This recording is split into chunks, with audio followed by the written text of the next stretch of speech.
দিনটা ছিল 2nd জানুয়ারি। সকাল সকাল চলে গেলাম ডাক্তার দেখাতে, কারণ গলার অবস্থা ভীষণ খারাপ ছিল সেদিন। মানে আমি কথা বলতে পারছিলাম না।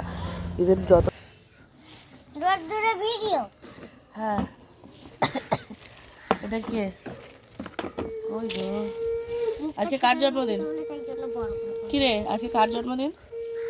আমার। কি কি হবে জন্মদিনে? আমার সবাই বার্থডে পার্টি ছাড়ছে। বার্থডে পার্টি ছাড়ছে? হ্যাঁ। তা কি কি হবে? বার্থডে লিখে দিচ্ছি। ও, বার্থডে উইশ হচ্ছে। হ্যাঁ। তা বার্থডে তো করছিস, তো নিমন্ত্রণ কাকে কাকে না, করছিস? বলছি আমার ছোটবেলার ছবিগুলো ছাড়ছে আর এরকম বার্থডে লিখে দিচ্ছে। হ্যাঁ, ওরকমই তো করে। বলছি, তা তুই শাশুড়িকে নিমন্ত্রণ করেছিস? তা তুমি তো ছাড়লে না। আমি বৌদির শরীরটা খারাপ, তো আমি তো তোকে সামনাসামনি বলছি, আলাদাভাবে বলতে পার। আবার বলে দিই, হ্যাপি বার্থডে রূপসা। এইদিকে ওই গালে একটা হামি দি। তুমি একটা বার্থডে উইশ করো আমার। এই তো বার্থডে উইশ করলাম তো। Happy birthday Rupsa. এরকম পাঠিয়ে দাও ছোট ছবিটা। ও, আর ওরকম লিখে দাও। ঠিক আছে, লিখে দেব। ছেড়ে দেবে আজকে। ঠিক আছে, ছেড়ে দিয়ে কি হবে? তুমি মুখটা না হেসে বলো। ছেড়ে দিয়ে কি হবে? যেমন রূপসা তুই তুই করে ডাকো না। ও, কেন ঝুপসা ঝুপসা বলবো না? বলো বলো বলো। বলছি, শাশুড়িকে নিমন্ত্রণ করেছিস? না। কেন? শাশুড়িকে ডাকবো না। এ মা, শাশুড়ি কিন্তু ভিডিওগুলো দেখবে, তখন বলবে বৌমা এরম বলেছে। আবার যে শাশুড়ির কাছ থেকে আংটি নিবি, দামি লিপস্টিক নিবি, সেগুলো কি করে তাহলে নেব? তাহলে নেমন্তন্ন না করলে কি করে নিবি? এমন তো করবো। কখন করবি? আজকে তো বার্থডে রাতের বেলায়, তা এখন তো দুপুর হয়ে গেছে, আর কখন কিন্তু নেমন্তন্ন যেটা করবি? বললাম শাশুড়িকে ডাকবো না, ওইটা ডিলিট করে দেবে আর বাকি। না না বাবা, ওটা ডিলিট করবো না, ওটা কেন? রেখেই দেবো। কেন? রেখেই দেবো। কেন? যা শাশুড়িকে আগে নেমন্তন্ন করে আয়। তুই বিজু দাদাকে নেমন্তন্ন করেছিস? না। শ্বশুরকে হ্যাঁ। ফোন করলি? হ্যাঁ। মিথ্যা কথা। আমি এখন ডাক্তার দেখিয়ে এসে এই রূপসাদের বাড়ি এসে তো বসে রোদ পোহাচ্ছি। সঞ্জীবটা দুপুরবেলা রান্না বান্না করবে, আর আমাকে বলেছে, প্রথমে বলেছিল কি এই ফোনের এইখানে একটা এরকম খোগ মতন থাকে না। ও ব্যাটারি? হ্যাঁ, ওটা নিয়েছিল। কবে নিয়ে গেছে? এই তো এখন দিলাম হাতে। এটা হচ্ছে রূপসার ফোন, তাই না? হ্যাঁ। এই যে রূপসার ফোনের পেছনে ব্যাটারি নেই, এটা রূপসার ফোন। যাই হোক, শরীরটা মানে এমনি সব ঠিক আছে, জ্বর নেই, ঠান্ডা নেই, সবই ঠিক আছে। আসবে শ্বশুর। ওই যে নিমন্ত্রণ করছে রূপসা, কিন্তু প্রচন্ড গলা ব্যথা। আসবে। আর বিজু দাদাকে বল, বিজু দাদা তো কাজে আছে, তো ফোন করে বল। তুমি আনলে ছুটকি দিদিকে? গলা ব্যথাটাই রয়েছে এখন প্রচন্ড পরিমাণে, আর কিছু নেই। ওদিকে মা গাঁদাল পাতা তুলছে। গাঁদাল পাতাটা? হ্যাঁ, ওই দেখ বুড়িমা ওদিকে পুজো দিচ্ছে। আমার পুজো হয়ে গেছে, আমি ওই থালাগুলো দিয়ে এসেছি। হ্যাঁ, আর ধূপকাঠি জ্বেলে এসেছি। আর দিদার তা চ, আমার ঠাকুরের বাসনগুলো মাজতে হবে, জামা কাপড় মেলতে হবে ছাদে। চল তুই। না, আমি যাবো না। চল না, প্লিজ প্লিজ প্লিজ। না, থাক। বৌদির শরীর খারাপ, একটু কাজগুলো করে দিবি। এই দেখো, তোমাকে আমি উল্টে ফটো। বাজে এখন 3:25। আমি ওষুধ টষুধ খেয়ে এখন এই রূপসাদের বাড়ি যাচ্ছি। রূপসা আমার সাথেই ছিল, আমি নিয়ে গেছিলাম ওই 10 মিনিটের জন্য, বেশিক্ষণ না।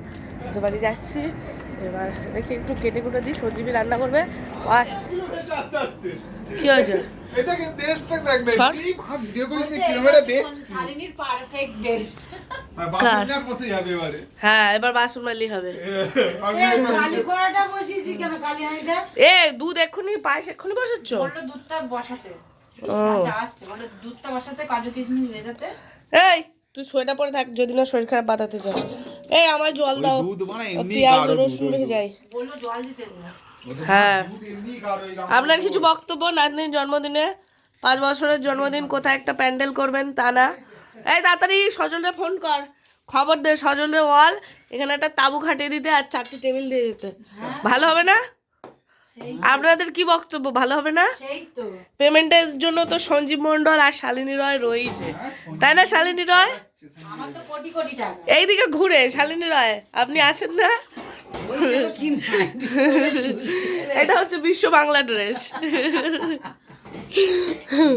রূপসা, আপনি এদিকে আসুন। এই যে রূপসার বড় মা এখানে কাজ করছে। আয়, কোথায় যাচ্ছ রূপসা? দাঁড়াও, মন্দির। এখন যাও। এখন 3:30টার সময় মন্দির?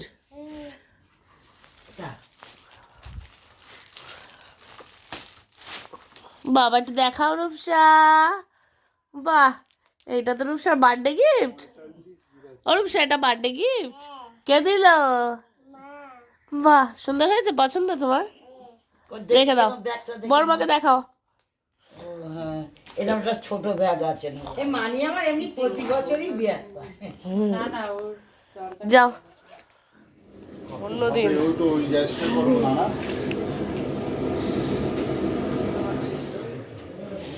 একেবারে রেডি করে আনবো। আর কিছু বাকি ওর? ওর ভেতরে কি পড়াবো? টুকটুকি বাড়ি এসছে আমি না হাত পুড়ে যাবে না ওখানে কেন? সব গোছাচ্ছে দেখো। এখন 6:30, রূপসাকে আমাদের বাড়ি এনে ঘুম পাড়িয়েছি। একটু আধা ঘুমিয়েছে। আর সে জন্মদিনের এক্সাইটমেন্টে ও আর ঘুমায় না, বলছে বৌদি কখন যাবো, কি রেডি হয়ে গেছে সব, এইসব জিজ্ঞাসা করছে।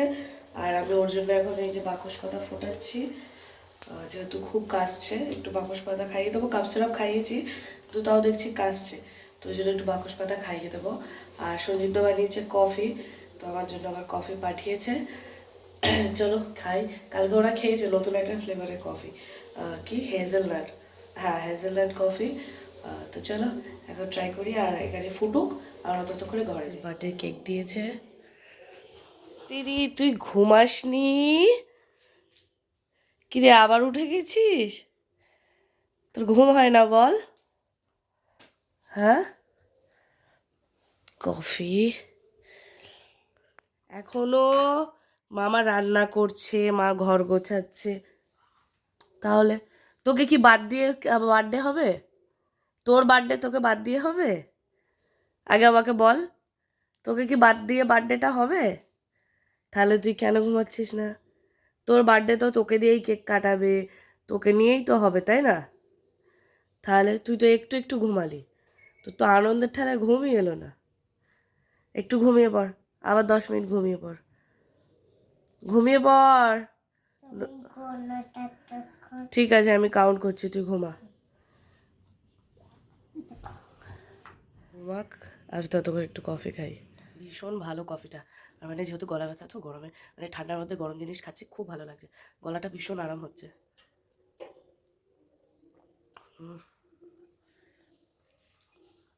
ভীষণ ভালো কফিটা। রূপসা খাবে এখন কি বলো তো? হ্যাঁ, বাকস পাতার রস খেতে হবে তো, না খেলে কি হবে? আর কাশি না সারলে হ্যাপি বার্থডেও ভালো হবে না, তাই না? চিনি দেবো তো? ঠান্ডা হোক একটু, হ্যাঁ প্রচণ্ড গরম। তাড়াতাড়ি কেকটা খেয়ে নে, তাকাই দিকে, হ্যাপি বার্থডে যেতে হবে তো, তাড়াতাড়ি খেয়ে নে।